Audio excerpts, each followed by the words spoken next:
semoga siang ini semua dalam keadaan sehat, tidak kekurangan apapun, dan masih bisa beraktivitas seperti biasa ya.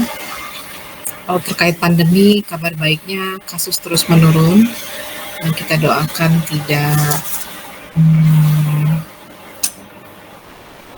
melonjak lagi, karena cukup menyedihkan ya kalau mengikuti berita-berita kehilangan selama masa pandemi.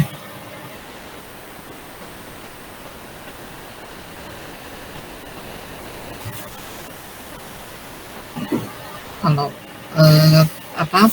tatap muka sepertinya kampus belum ada rencana.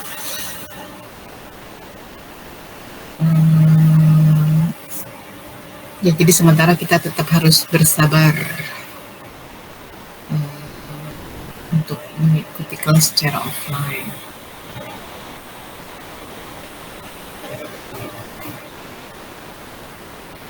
Oke.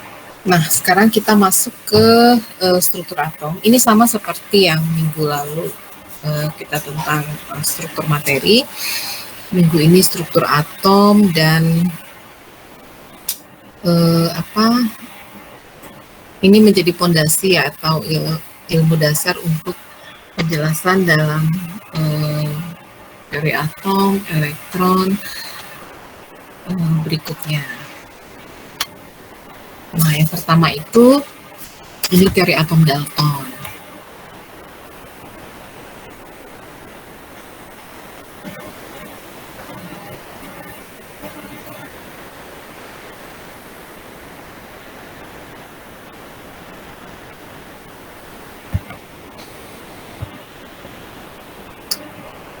Tiap unsur kimia tersusun atas partikel terkecil yang disebut atom.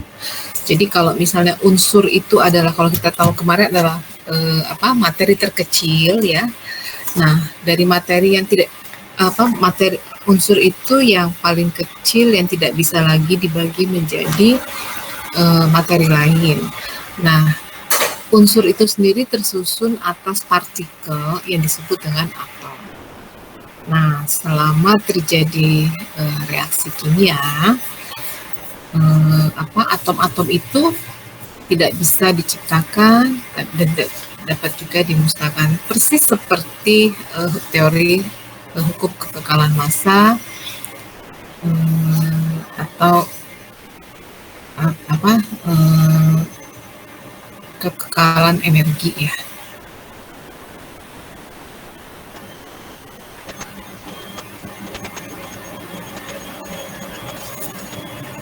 Semua atom itu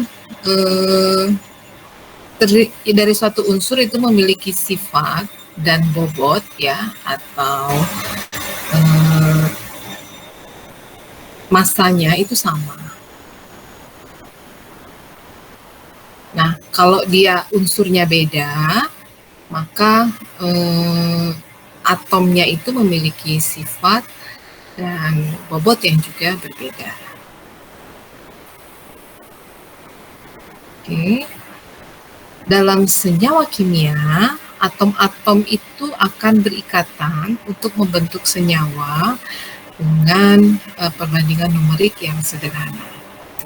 Nah, tetapi di akhir tahun 1800 ternyata teori atom Dalton itu tumbang, ya. Hal ini disebabkan oleh munculnya teknologi baru yang tidak bisa mengkonfirmasi teori yang disampaikan oleh Dalton. Penemuan itu antara lain adalah penemuan sinar X, kemudian radioaktif, dan juga teori elektron.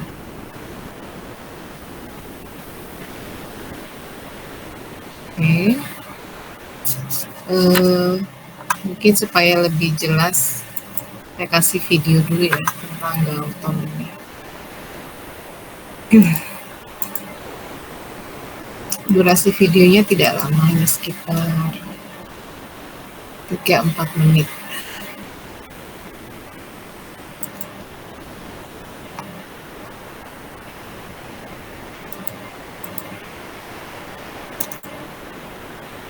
Dalton.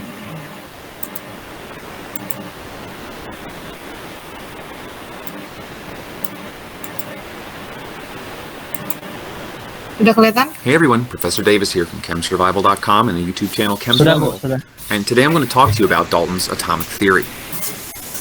Dalton's atomic theory was devised by an English chemist by the name of John Dalton. He was working at the very beginning of the 19th century, and he's actually most famous for his law of partial pressures of gases, but he's also, or at least should be, equally famous for being the first scientist to truly use data to support the existence of atoms. Let me show you how he did that. Let's consider two very simple reactions, the likes of which you'll probably encounter in an introductory chemistry course. We can take oxygen and react that with two equivalents of hydrogen to create water. But water's not the only thing we can make from oxygen and hydrogen. If we combine them instead in different proportions, we can create hydrogen peroxide, the likes of which you might find in your medicine cabinet at home. Now, Dalton used reactions like this to demonstrate that there must be a fundamental, indivisible particle which is combining to make these materials. Let's take a look at how he did it. Looking at the top reaction, let's say that I start with 32 grams of oxygen. I'll need 4 grams of hydrogen to completely convert that oxygen into water. And when I measure the amount of water formed, I get exactly 36 grams. Now you probably noticed that the sum of the masses of all the starting materials in this case is equal to the mass of the products. And this observation will actually hold for any reaction at all, any chemical reaction. Let's take a look at the bottom one. 32 grams of oxygen can react with 2 grams of hydrogen, in this case to form 34 grams of hydrogen peroxide. Again, my masses should balance. We call this the law of conservation of mass, because in any chemical process it will always hold true that the total mass of all starting materials is equal to the total mass of all products. Now let's look at one more mathematical relationship. Let's look at the ratio of the starting materials to one another. In the top reaction we have 32 grams of oxygen and 4 grams of hydrogen. So I need 8 times as much oxygen as hydrogen by mass. This is something that Dalton could have measured. In my lower reaction, I have 32 grams of oxygen reacting with 2 grams of hydrogen. The ratio, 16. And these ratios are similar to one another. They're divisible by a very small whole number ratio, in this case 2. This is known as the law of multiple proportions, and it holds for a number of reactions in which we combine multiple substances to make more complex molecules, just like we're doing here. What Dalton did was to combine the law of conservation of mass with the law of multiple proportions to demonstrate that there must be some fundamental indivisible particle. In other words, you can't add a half of a hydrogen atom to a molecule. Therefore, you can't have a proportion that isn't either 8 or 16 in this type of reaction.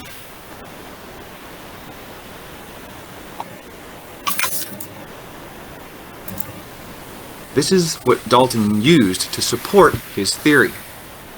And because it was his theory, he got to name these fundamental particles. And he chose the name atom, from Greek words meaning not divisible. This is the source of the term that we use today to describe this fundamental unit of matter. That's all for now, everyone. I'm Professor Davis from ChemSurvival.com and the YouTube channel ChemSurvival. I'll see you on my next video. Walaupun teori atom Dalton itu kemudian dibantah ya, oke. Pilihan Anda sudah ganti device-nya biar saya approve? Nanti biar nggak ketinggalan terlalu banyak. Nggak jadi Bu, soalnya laptopnya speakernya rusak. Oh, Jadi saya oke. tetap di sini aja. Oke. Pakai earphone bisa? Bisa. Jadi pakai handphone aja. Jadi kalau walaupun teori atom Dalton itu tidak seluruhnya benar, terutama tentang keberadaan elektron, tapi ada fondasi-fondasi yang disampaikan oleh Dalton dan itu dimanfaatkan untuk perkembangan teori atom berikutnya. Jadi seperti tadi reaksi kita lihat hidrogen ditambah air itu 32 gram oksigen ditambah 4 gram hidrogen itu menjadi 36 gram H2O. Sementara untuk menjadi peroksida itu sebanyak 32 gram oksigen dan 2 gram hidrogen itu menjadi 34 gram peroksida. Peroksida itu rumus kimianya H2O2 ya, sementara air itu H2O. Nah, dari persamaan itu dibuktikan bahwa hukum kekekalan massa itu terbukti. Jadi bobot dari hidrogen dan oksigen itu sama dengan bobot H2O dan hidrogen peroksida yang terbentuk. Dan kemudian tadi juga hukum confirmation tadi bahwa perbandingan antara H dan O dalam H2O atau H dan oksigen dan hidrogen di dalam H2O ataupun oksigen dan hidrogen dalam peroksida itu selalu menunjukkan bilangan yang bulat dan sederhana. Ini untuk menegaskan kembali materi kuliah sebelumnya yang menyebutkan hukum kekekalan massa, hukum kekekalan teori, hukum perbandingan tetap, dan hukum perbandingan berganda. Oke, saya lanjutkan. Ada pertanyaan sampai sini?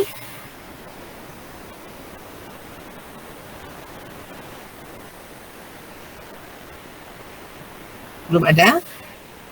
Ibu maaf mau nanya, yang tadi yang diukur itu massa dari molekulnya kah atau massa dari atomnya kah atau massa dari apa? Unsur.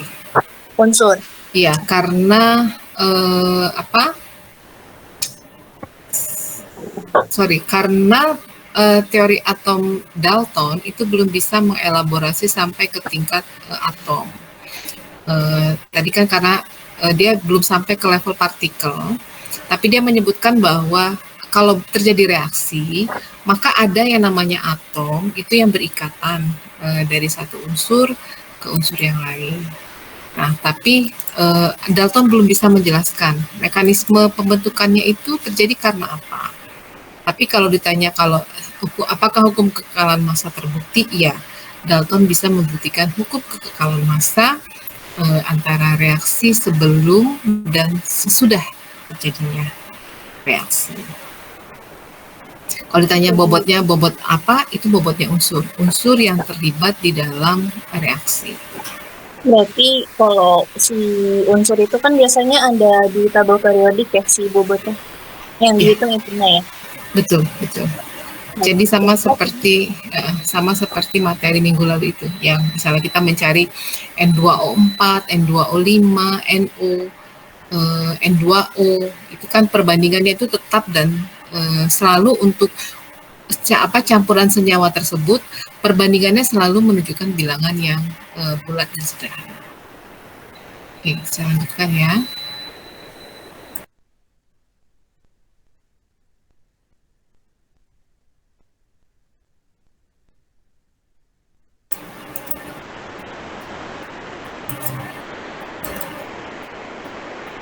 Saya lanjutkan pembahasan yang ini.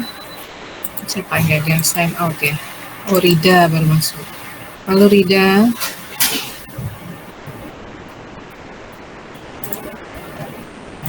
Saya checklist dulu absensinya Rida.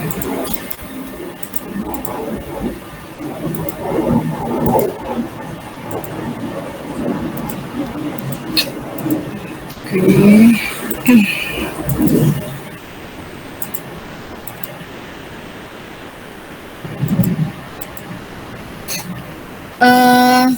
Sudah teori atom Dalton. Nah, ini salah satu yang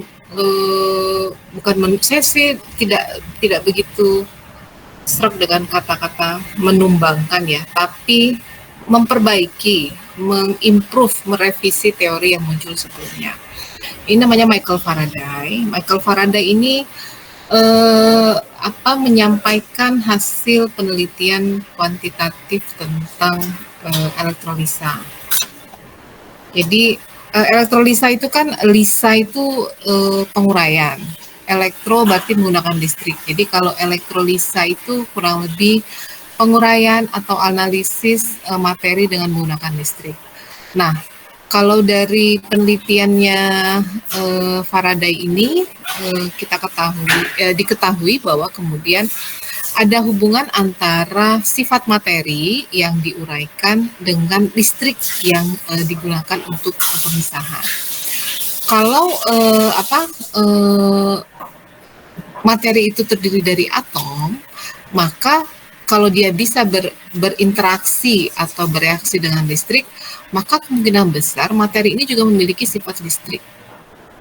Atau listrik itu juga ternyata memiliki sifat yang dimiliki oleh materi. Karena ini listrik itu adalah partikel bermuatan yang melewati penghantar ya. Kalau kita lihat misalnya kabel listrik ya yang mengalir listrik ke rumah-rumah kita, itu kan isinya adalah muatan ya, partikel bermuatan. Nah, kalau prinsipnya kan kalau yang muatannya sama, itu dia akan tolak menolak. Tapi kalau muatannya berbeda, maka dia akan tarik-menarik. Nah, partikel itu bisa dihasilkan atau bergerak di dalam lempeng bermuatan yang disebut dengan elektroda. Katoda itu jika dia lempengnya itu bermuatan negatif, sementara kalau bermuatan positif disebut dengan anoda. Nampaknya akan hujan turun deras ini. Di tempat kalian apakah hujan? Gelap Bu, udah gelap. Belum Bu. Oke, mudah-mudahan Panas Bu. mudah-mudahan tidak ada gangguan internet dan listrik ya. Biasanya kalau udah hujan ini begitu deh.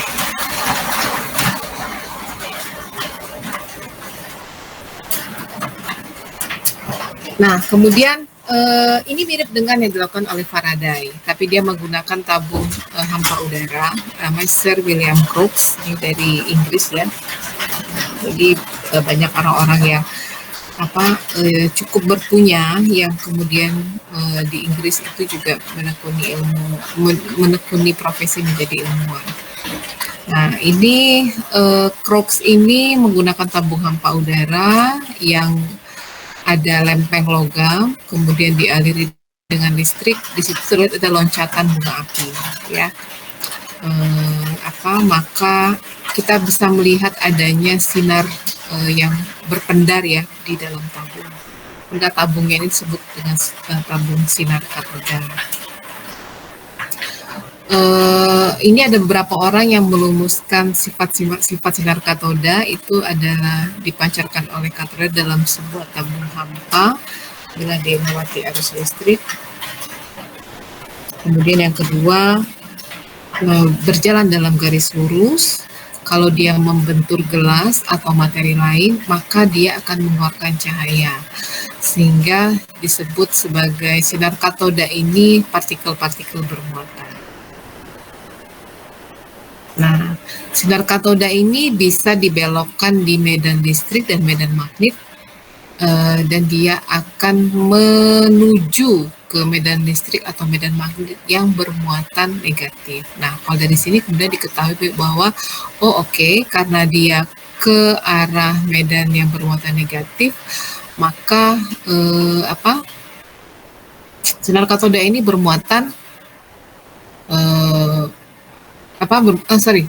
dia menuju medan listrik dan medan magnet yang bermuatan positif, maka diketahui bahwa dia bermuatan negatif. Nah, kemudian J.J. Thomson menyebut partikel yang bermuatan negatif ini sebagai elektron.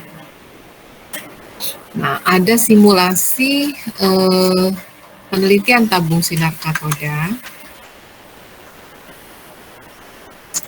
Saya share videonya ya. Kita banyak nonton video ini.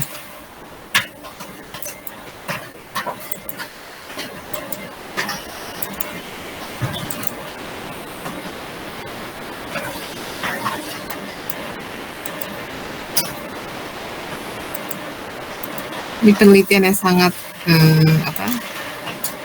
reproducible bisa diulangi. Ini salah satu yang mengulang cathode rays LED. Ini tabung sinar katoda yang dilakukan oleh Crookes ya, Sir William Crookes, Michael Faraday, kemudian tadi siapa? J.J. Thomson, Plucker. So today I'm at the University of Sydney with Dr. Phil Dooley, and we're talking about how our idea of the atom changed from a tiny little hard sphere to something more complicated.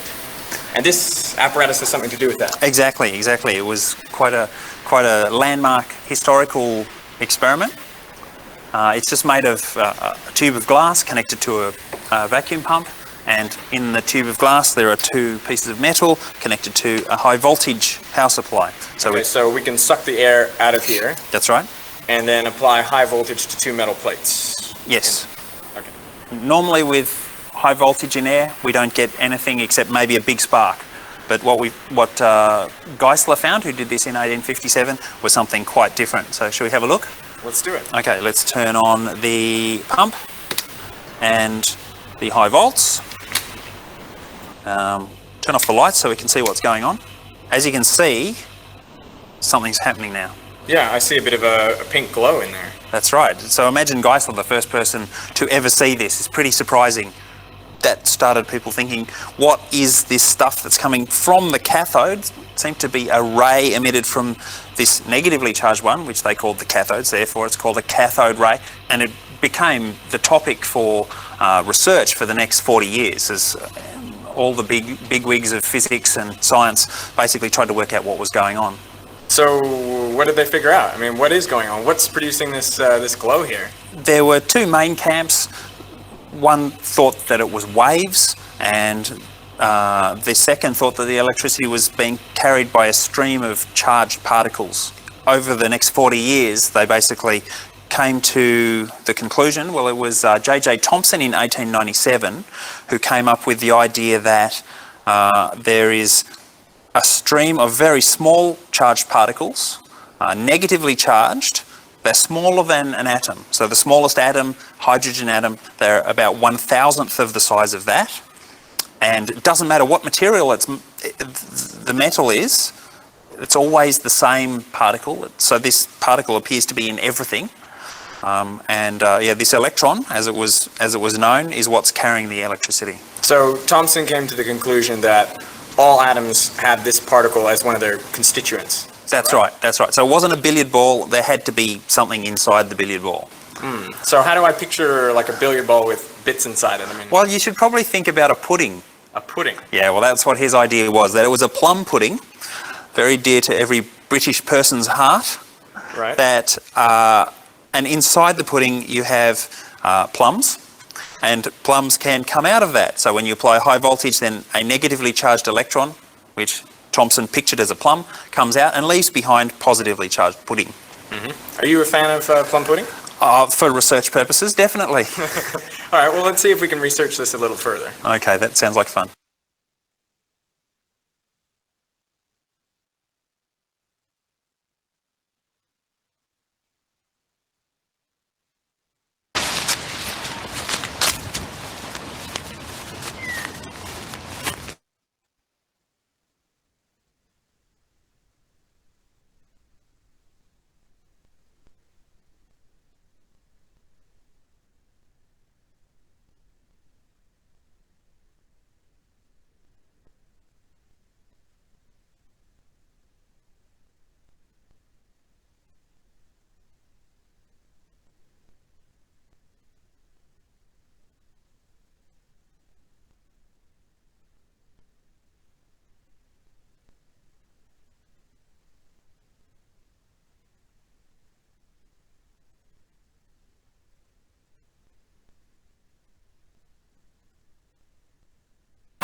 Oke.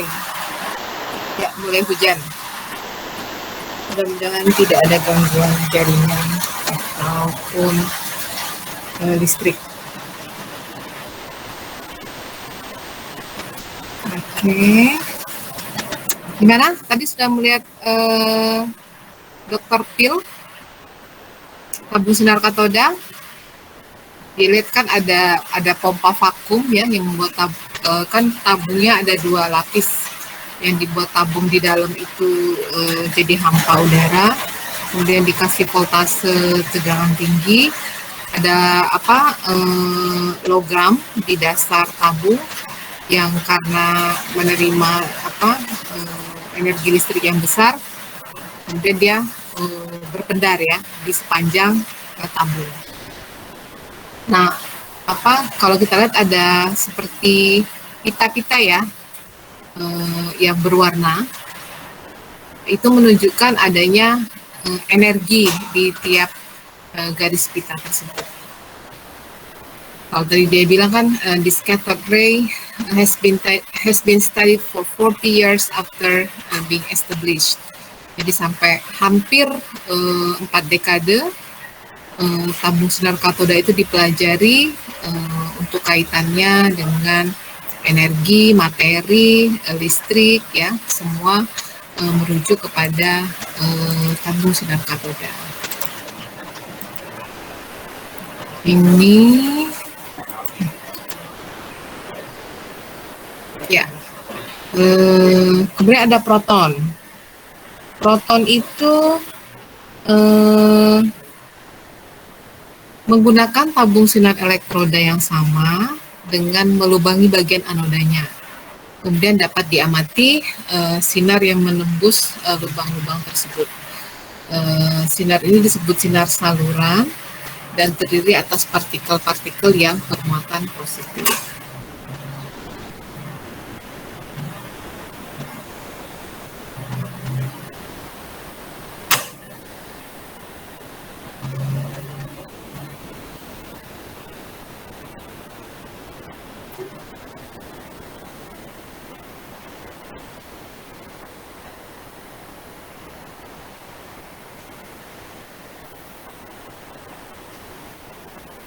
Nah, ini perbandingan antara elektron, proton, dan kemudian ada namanya neutron. Kalau dari massa, kita bisa lihat elektron dan proton. Elektron itu massanya 9,1 kali 10 pangkat minus 28 gram. Proton itu 1,67 kali 10 pangkat minus 24 gram. Nah, kalau proton dan neutron itu massanya sama. Yang berbeda itu adalah muatannya. Proton itu bermuatan positif, kalau neutron dia tidak bermuatan. Ya. Sementara elektron itu bermuatannya negatif. Nah, sekarang pertanyaannya, antara elektron dan proton mana yang bobotnya lebih besar?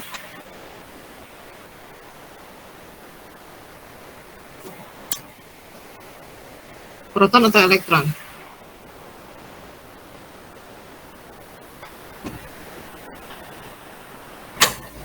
Elektron, Bu.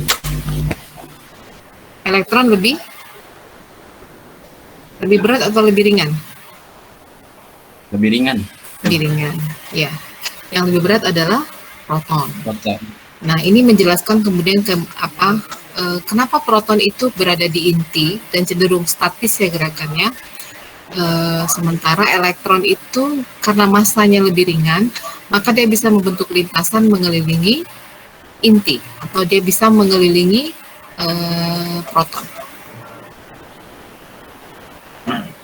Kemudian lanjutannya adalah model atom Thomson. Biasa disebut dengan model roti-kismis. Jadi kalau menurut Thomson, atom itu secara keseluruhan dia bersifat netral. Karena apa? Partikel-partikel bermuatan itu terdistribusi secara normal di dalam atom. Tapi tentu saja pendapat ini kemudian disanggah ya, karena kalau misalnya muatannya itu netral, kenapa kemudian ada partikel yang bisa dialirkan, yang bisa mengaliri, yang bisa menghasilkan listrik? Berarti kemudian ada distribusi muatan yang tidak sama, dan ada yang kelebihan muatan negatif, hingga bisa menyebabkan elektron itu berpindah dan menghasilkan listrik. Kalau nggak salah ada videonya sebentar ya, tentang teori kismis ini. Mechanical quantum. Ya ini, Thomson's pudding Nah, ini gambarannya. So the word atom means uncuttable. That's right. So the Greeks were thinking of it as a tiny hard sphere. That's right. And even up into the 1800s, that was the idea of an atom, the smallest piece of matter, tiny hard sphere. Yep. But then we find out that that's not quite right. Not quite. There were experiments in the 1800s that discovered the electron. J.J. Thomson's experiments really worked out the electron was smaller than an atom, about 1,000 times smaller than the hydrogen atom. And it was in all atoms. That's right, not just hydrogen. Whatever material he did his experiments on, he found there are electrons in them. There are electrons in all atoms. So I guess when you find something that's smaller than an atom, you need to propose a new model for the atom that actually has something smaller in it, some substructure. That's right, so, something like this. This is our model of the atom. This is our model of it. In his day it was known as the plum pudding model, but here we have Cherry tart. cherry tart. Okay, so, but the idea being that we have an overall atom, usually pictured as spherical rather than 2D, but embedded within it, this is the important part, there are negative electrons represented by cherries, and they can come out. The overall atom is neutral, so that means the pudding part must be positive. Now, how would you get one of these electrons out of our pudding here? So electrons are negatively charged, so we'll need to put something very positive which attracts electrons, a high voltage. And that would have the effect of, say, like, plucking a cherry out of the pudding. That's pretty much it. Yep, you could do it kind of like that. So we're simulating what it would be like to put a positive charge up here. That's right. Pulling the electrons out of the atom. Wow. That's quite delicious. Yeah. Ya, itu penggambaran teori atom J.J. Thomson ya. Jadi kalau menurut Thomson itu roti kismis, jadi yang tadi kalau cherry-nya itu atau plum-nya dianggap muatan negatif, maka sebagian besar yang bukan plum itu dianggap bermuatan positif atau proton. Jadi secara keseluruhan dianggap bahwa tadi plum cake itu bermuatan netral, karena dianggap distribusi muatannya itu sama. Padahal belum tentu ya, tadi disampaikan oleh Derek, kalau misalnya di luar si kue itu ternyata bermuatan, bagaimana kita bisa menyebutkan bahwa yang ada di kue itu ternyata bermuatan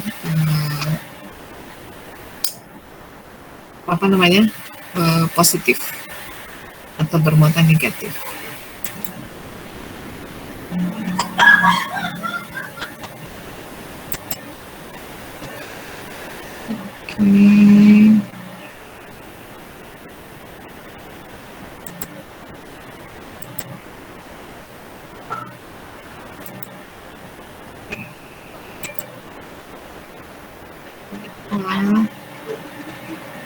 Kita lanjutkan dengan materinya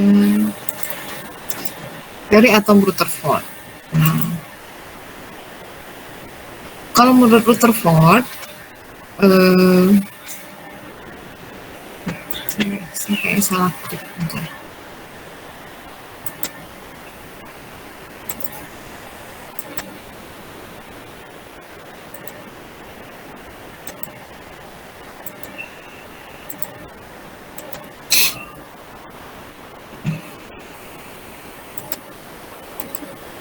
Nah, kalau menurut Rutherford, atom itu terdiri dari inti atom yang bermuatan positif dan dikelilingi oleh elektron yang bermuatan negatif dan bergerak mengelilingi lintasan yang berbentuk elips.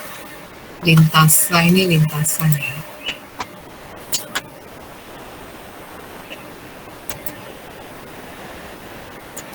Nah, kelemahan teori atom Rutherford itu adalah kalau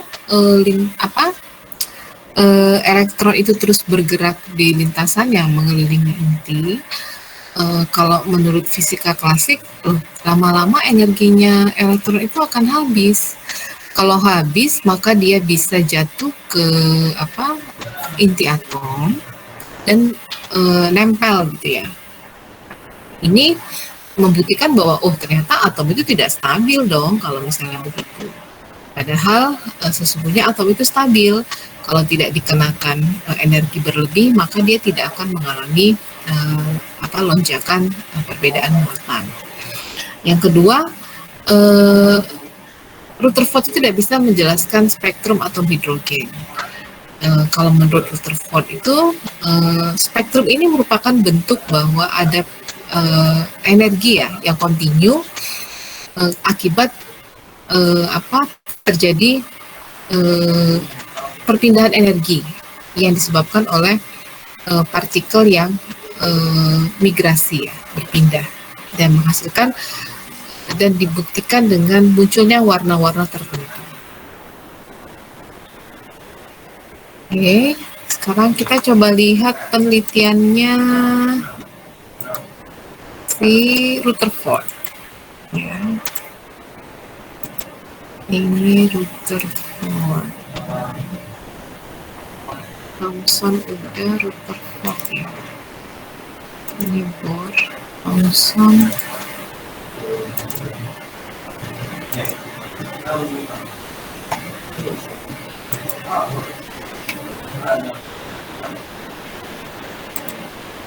Rutherford.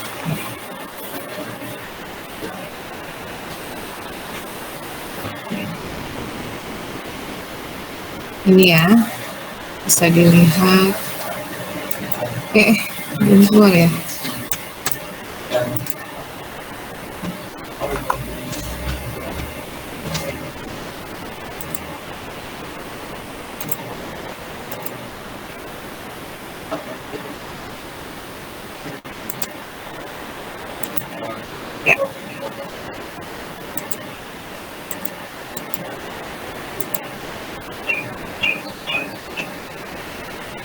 Sudah muncul? Belum ya? Sudah, Bu. Sudah ya, sudah ya. Sudah, Bu, sudah. Sudah, Bu.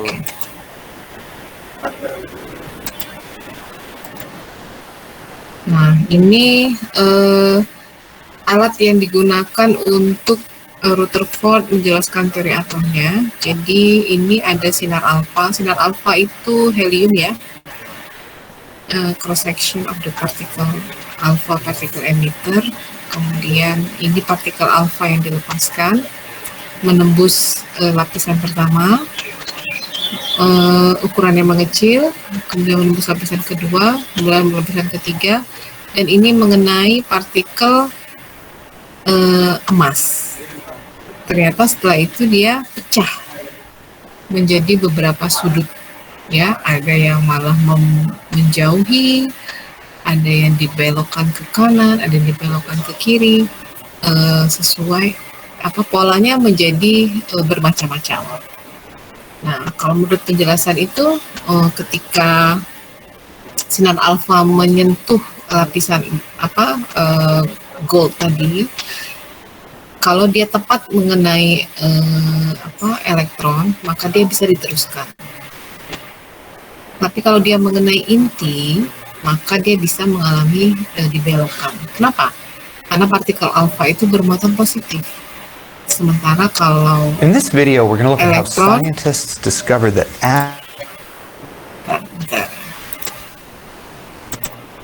sementara kalau dia mengenai elektron, maka dia akan bermuatan sinarnya akan diteruskan. Jadi bisa menjelaskan karakteristik sinar dan yang dihasilkan dari interaksi dengan material lain. Nah, selanjutnya itu teori atom Bohr. Ini menyempurnakan yang Dalton, kemudian Thomson, Rutherford. Nah, kalau menurut Bohr, elektron itu bergerak mengelilingi inti dengan lintasan tertentu sesuai dengan tingkatan energinya. Elektron dapat berpindah lintasan dari satu tempat ke tempat yang lain dengan melancarkan atau menyerap energi. Kalau dia berpindah ke lintasan yang tingkat energinya lebih rendah, maka dia akan melepaskan energi. Tapi kalau dia pindah ke lintasan yang tingkat energinya lebih tinggi, maka dia akan menyerap energi terlebih dahulu sampai dia bisa pindah ke lintasan yang tingkat energinya tertentu. Nah, model atom Bohr ini bisa menjelaskan spektrum atom hidrogen, tetapi dia tidak bisa menjelaskan spektrum yang lebih kompleks. Kenapa? Karena nomor atomnya hidrogen itu kan 1. Kalau lebih dari 1 dia sudah tidak bisa menjelaskan kompleksitas reaksi. Bisa kita lihat videonya tentang Bohr ya. Salah. Bohr.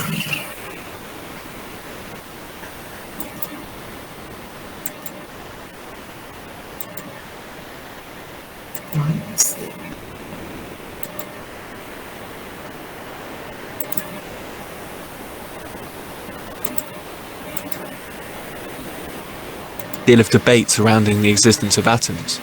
Those who doubted their existence cited the simple fact that they could not be directly observed, and therefore how could we possibly conclude that they exist? Whereas those who supported the atomic hypothesis referred to the remarkable success of the kinetic theory of gases, which was able to account for the macroscopic properties of gases by assuming that they were comprised of trillions upon trillions of tiny atoms in random motion. The reason we couldn't see the atoms was simply because they were too small. However, the debate was short-lived. A series of remarkable experimental observations at the beginning of the 20th century could only be explained using the atomic theory. And furthermore, it was realized that the structure of the hypothesized atoms could be used to explain the incredible diversity of the properties of material objects in the natural world.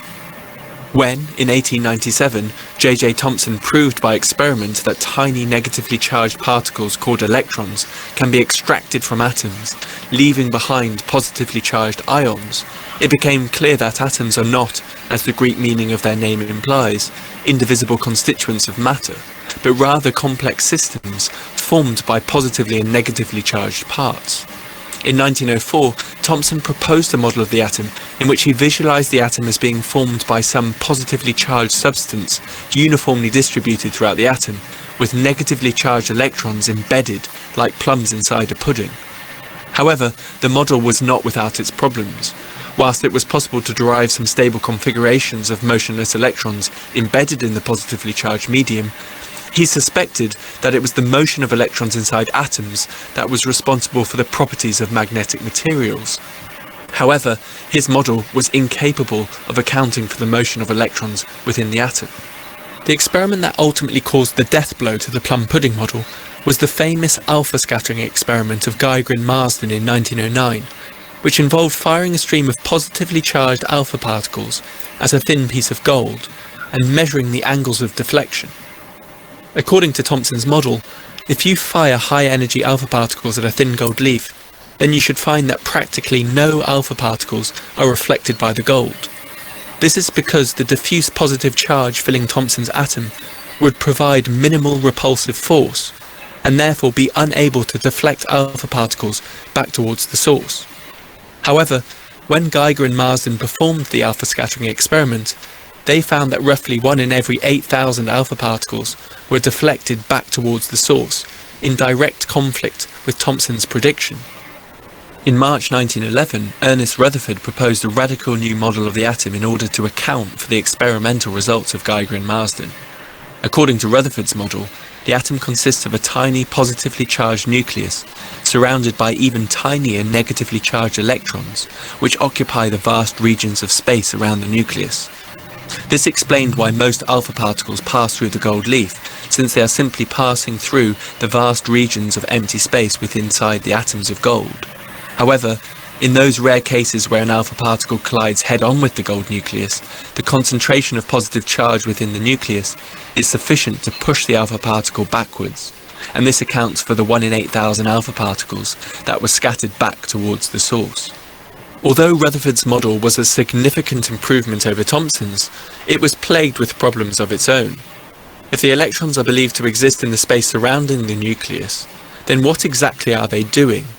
They can't just be standing still, because the electrostatic force of attraction between the positively charged nucleus and the negatively charged electrons would surely cause the electrons to be pulled into the nucleus, and this would imply that all atoms are inherently unstable, and therefore should collapse.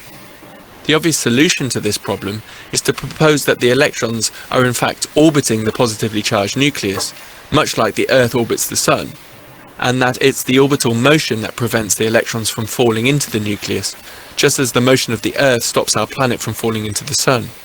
However, the orbiting electron model doesn't work either. To see why, we need to refer to Maxwell's theory of electromagnetism, which had been developed in the second half of the 19th century.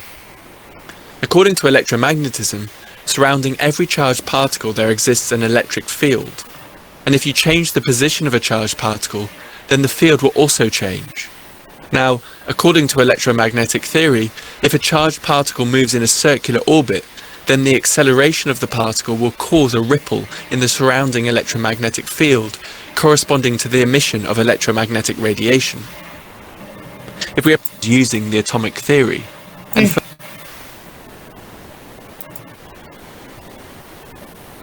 karena terlalu panjang. Tadi sebentar, harusnya ada bor yang lebih pendek. Sebentar.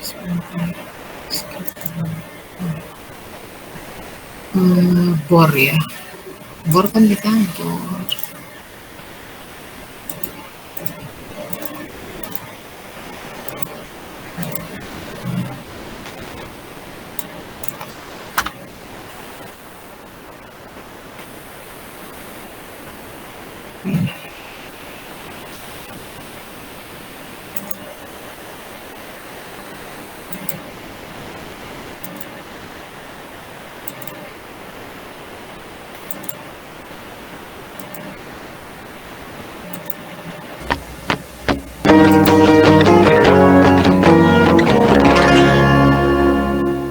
Hi, it's Mr. Anderson, and this is AP Physics Essential Video 4. It's on the atom. In the last video, we talked about how Ernest Rutherford and his gold foil experiment had helped scientists discover this positive small nucleus in the center of an atom. But that didn't tell us what the electrons were doing. And he just speculated that they were moving around the nucleus almost like planets in orbit around the sun. But one of the researchers working underneath Rutherford, Niels Bohr, spotted a problem in this. He knew that any charged particle that's moving is going to be giving off electromagnetic radiation. As it does that, it's losing some of that energy, and so it's going to quickly spiral into the middle and annihilate essentially the whole atom. So he knew that wasn't right. He also knew that as it gives off radiation, the wavelength of that radiation is going to vary. And as it varies, we're going to get this nice, smooth spectrum of electromagnetic radiation given off by high-energy atoms. But when we started to look into space, what we found is that light wasn't smooth. It had these discrete units within it. And so that spectra had to be described. And Bohr's model helped to do that. And so if you think of it like this, and this works for hydrogen, is what the Bohr model is built on, you have these energy levels. And so an electron can be in energy level 1, energy level 2, energy level 3, but it can never be found in the middle. It's quantized. It has to be in one of those levels or another level.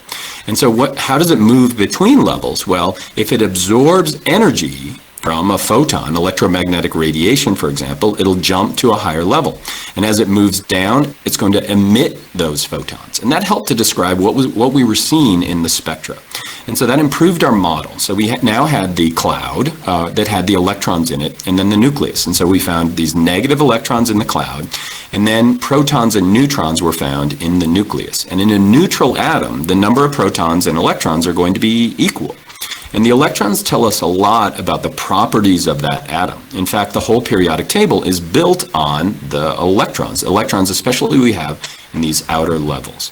Now the Bohr model helps us explain what those electrons are doing and how they're moving. They move into these discrete energy states, and that helps us to explain the spectra. And so if you look at any kind of an atom on the periodic table, the atomic number 2 tells us the number of protons we have. And so we're going to have these positive protons that are going to be found in the nucleus. We can kind of figure out how many neutrons roughly we're going to have in an average atom by taking the mass number, subtracting the atomic number, and so we would know in helium, for example, that we're going to have 2 neutrons. Now, since the number of protons and electrons are the same in a neutral atom, we can figure out that we've got these electrons moving around the outside. And the number of electrons that we have out there tell us a lot about the properties of the atom. And so if you look at the periodic table, this whole thing is essentially built on the number of electrons that we have.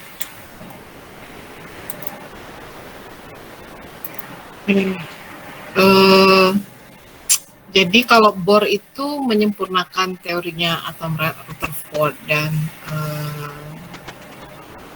Thomson yang menyebutkan bahwa ada konsep energi ya, ada konsep energi yang muncul dan berperan dalam pembentukan pita warna yang menjelaskan adanya loncatan energi dari satu lintasan ke lintasan yang lain. Nah, tapi Bohr ini tidak bisa menjelaskan kalau teori atomnya itu kalau materinya itu lebih kompleks daripada hidrogen. Nah, ini kemudian menjadi teori mekanika kuantum ya, yang masih kita pakai sampai hari ini. Mekanika kuantum ini yang setelah muncul setelah adanya setelah muncul ilmuwan Einstein ya, Heisenberg gitu yang kemudian memunculkan konsep yang lebih komprehensif tentang elektron. Nah, Einstein itu kan memunculkan pertanyaan tentang dualisme materi. Dia menyebutkan elektron itu bisa sebagai partikel dan juga bisa sebagai gelombang. Nah, tidak hanya sebagai konsep dualisme, tapi juga prinsip ketidakpastian atau uncertainty Heisenberg itu,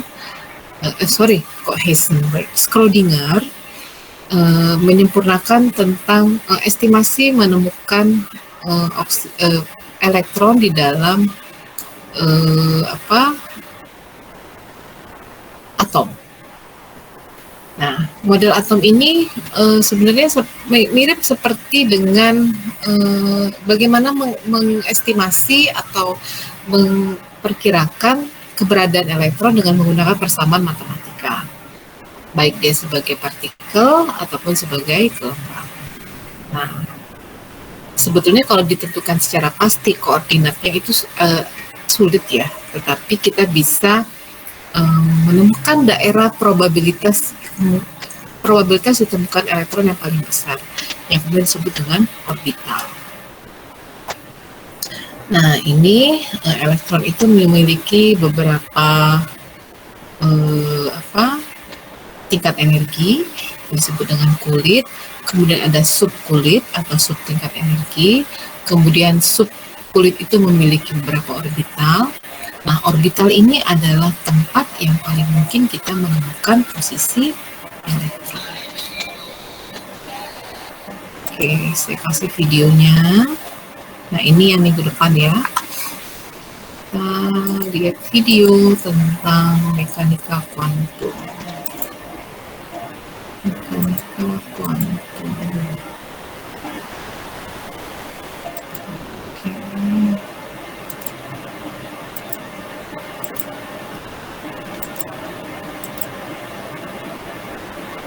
Hey, it's Paul Anderson, and this is Chemistry.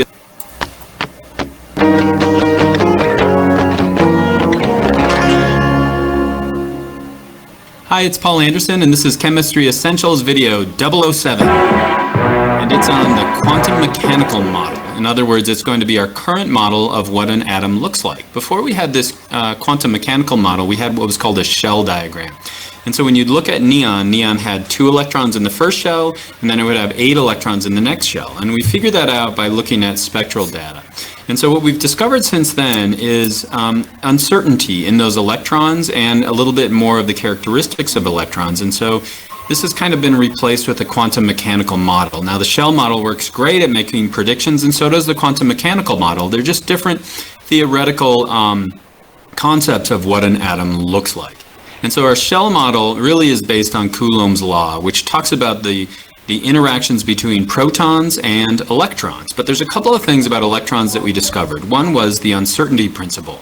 In other words, when you're looking at an electron, the act of light bouncing off of that and coming back to you changes the momentum of the electron. So you can never know both the location and the momentum of an electron. There's uncertainty there, and so they live in these clouds of probability. And so since they don't follow specific orbits, we came up with this new term, which is an orbital, which is where they're going to spend their time. Another important thing about electrons is that they have spin. So they're going to either have a clockwise magnetic spin or a counterclockwise magnetic spin. And as a result of that, you can only have 2 in every orbital. And so we really had to throw out this idea of the shell, or at least modify it so it fit with the data. And so now we have this quantum mechanical model, and we can use complex equations and computers to develop software that predicts how atoms are really going to interact. So Coulomb's law, remember, predicted where electrons are going to be. You have these positive charges on the inside, and you have these negative charges of the electrons. And so the larger these charges get, the larger the force holding them together is going to be. But as they move away, as the radius increases, we're going to decrease that force. But there's 2 problems with that general shell model. Number one, they don't flow in these specific orbits, and that's because of Heisenberg's uncertainty principle. And then the other one is that spin means we can only have 2 electrons in every orbital. And so this idea of 8 in one shell is just not going to work. And so there are these orbitals, and if we start on the inside, the first one's going to be called the s orbital, and then we move to these things, which are polar, and so we call those the p orbitals. They don't come from polar, but that's how I remember it. Then we move into the d orbitals, and then we move into the f orbitals. I don't know if I have those, but essentially they're all of these clouds of probability where electrons sit. And so we have what are called quantum numbers, and the first 3 are going to determine what that orbital looks like. So the first one is going to be n, and that's going to be the size of the orbital. As n gets larger, then that area of which those electrons are going to be is going to get larger. We next have L, which is going to be the shape of that orbital. It could be an S, a P, a D, or an F. Then we move into the orientation, which is going to be m sub L, and so S can only have 1 orientation, P can have 3 orientations, and so it just goes 1, 3, 5, 7. And so when we're adding in the orbital diagram, as we're adding electrons to it, we're going to put a lot more electrons in the orbitals of the F subgroup than we are of, for example, the P. And then there's going to be the spin. And since those electrons have spin, it's counterclockwise or clockwise, we can only put 2 in every orbital. And so what we can do is we can develop Schrodinger's equation is an example of that, that's going to predict where these electrons are found. And by doing that, we can predict not only what an atom looks like, but how atoms are going to interact. And it's so complex that lots of times we need computers to do the math. And so did you learn how the quantum mechanical model can refine the classical shell model? Well, I would point you to these 2 things, uncertainty of the electrons and the spin. And it's not like we throw out the shell model, it's just that we're getting better and better models of what an atom looks like based on the data that we're getting. We'll talk about that in the next video, but I hope that was helpful.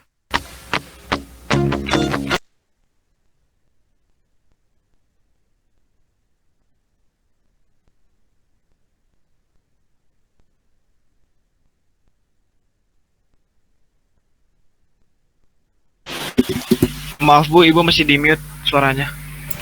Oke, sorry, kelupaan. Jadi yang mencolok menurut David dari teori mekanika kuantum itu adalah uncertainty atau ketidakpastian dan spin ya, atau arah dari elektron tersebut.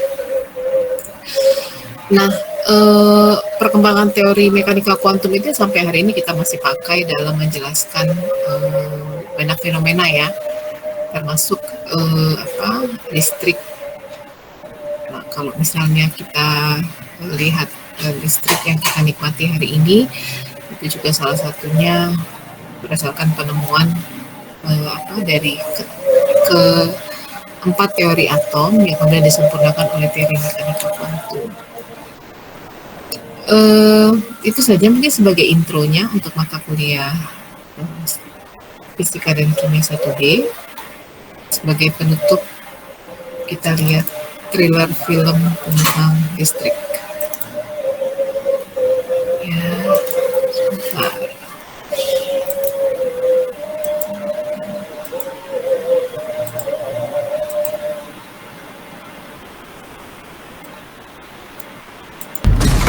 Thomas Alva Edison.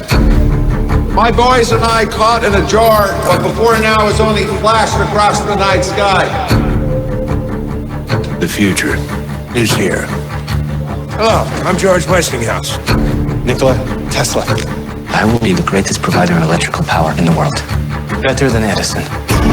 There's a contest between you. This is a battle for the brightest minds of America. Today, the impossible becomes possible. The man that controls that current controls the future. I hope you brought your checkbooks. If you want to be remembered, it's simple. Shoot a president. But if you prefer to have what I call a legacy, you leave the world a better place than you found it. You are building miracles out of thin air. I'm working on something so new that the world would never be the same. If Mr. Edison succeeds, he will set us back so far we may never recover. Sometimes we have to work outside of the rules to get what's right. That is how you truly win. Well, you got vultures in every venture, but did I mention that his system's lethal? His current kills people. He's playing dirty. You can too. You can't see the real force that moves things, and it's not AC, DC, it's not currents, it's currency. This is costing us a fortune. Westinghouse stole from me! My motor, that is our future. Get it! You're fired. You're never gonna be anything named Tesla ever again. Our future's not going to be paved with bricks, but with copper. I had the better system. Westinghouse Electric shall endure. The city of light. I built it already in my imagination, and it is perfect. There is a possibility you'll be putting in jeopardy the lives of 28 million people. Tonight, things could change. Should we go for a ride? 3, 2, 1. Only one man will rise. So what's your trade? Inventor. Fix problems for idiots.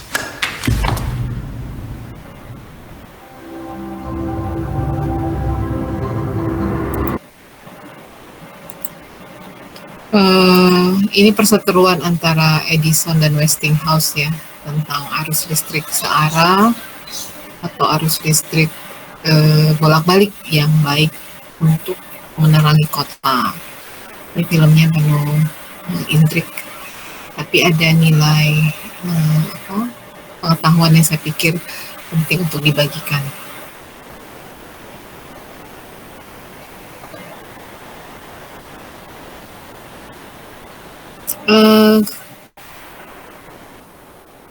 Apa ya?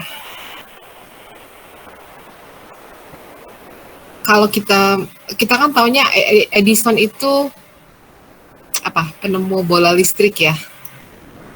Kalau dari film ini kita tahu bahwa sebetulnya Edison itu bukan penemu bola listrik, tapi dia yang mempatenkan ulir bohlam. Kan kita kalau masang bohlam itu ada ulir-ulirnya ya, supaya pas dengan holdernya itu. Nah itu ternyata dipatenkan oleh Edison. Kalau Westinghouse itu bohlamnya modelnya nggak pakai ulir, jadi langsung colok begitu ya, langsung masuk ke dalam holdernya. Nah, kan kalau dulu Westinghouse itu difitnah oleh Edison, listriknya alternating current itu arus bolak-balik itu bahaya karena itu dipakai untuk kursi listrik ya.